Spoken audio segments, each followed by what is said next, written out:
Og man ser jo, at det inden er så skidt, at det ikke er godt for noget, og den der forsinkelse på et kvarter på kick-off på grund af de omstændigheder, der nu har været, det har i hvert fald været med til, at stemningen herinde på stadion har fået en ekstra tak. Lige nu en gigantisk tifo, forberedt her af Brøndby supporter, masser af blå-gule flag.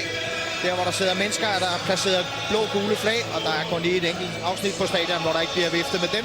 Der er det selvfølgelig FC Københavns farver, som dominerer nede i det ene hjørne af stadion. Spillerne, de glæder sig forhåbentlig til at kunne gå ud og spille den her kamp. Det er jo en kamp, hvor de i virkeligheden, i hvert fald for FC Københavns vedkommende, kan gå ud og spille relativt frigjort, og det plejer altså at være sådan nogenlunde ensbetydende med, at man kan få en rigtig god, underholdende og velspillet fodboldkamp. Det krydser vi fingre for. Vi vil meget, meget gerne have det.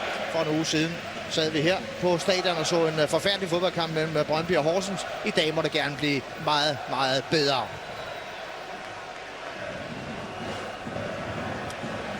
Og her har den den er ved at udvikle sig her.